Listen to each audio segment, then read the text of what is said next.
Singapore household brands like Killiney, Kopitiam and Irvins salted egg are cooking up a storm in the American F&B market.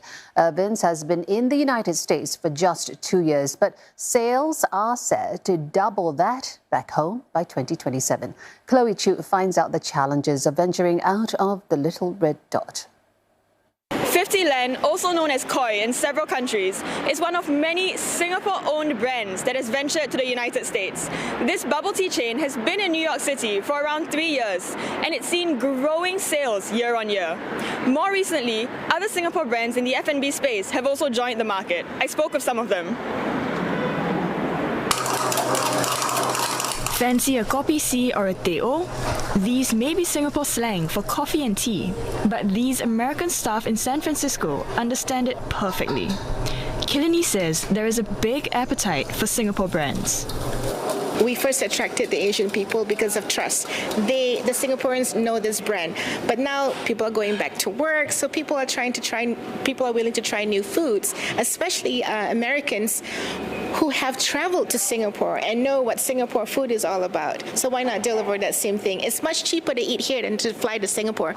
But it has been a bumpy ride. Miss Nora says opening a shop in the US takes around 2 years, 6 times slower than back home.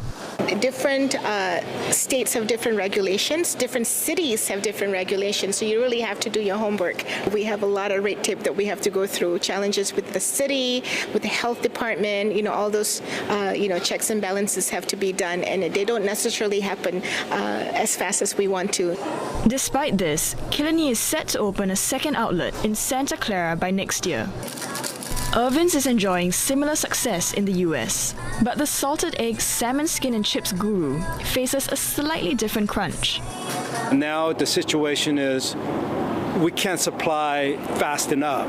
The demand is so strong with our products, we can't able to keep up. Our main goal is to establish our plant facility in the US and have the salmon skin products be made here and also distributed to the US and Canadian and Mexico market.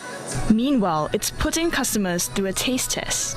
When we launched black pepper, we surprisingly realized that it was doing very well in Texas market. It's doing very well in Southern California, where there's a lot of Hispanics. So we're learning by doing things. It plans to break into the New York and Seattle markets in the coming months. These brands want to encourage other local names to expand into the States too, and leverage the food culture that Singapore is known for. Talk to like-minded people, people who have done this. It's not a competition to us. We see it as a partnership because we want more people to be educated in this food. They say the secret ingredient to success?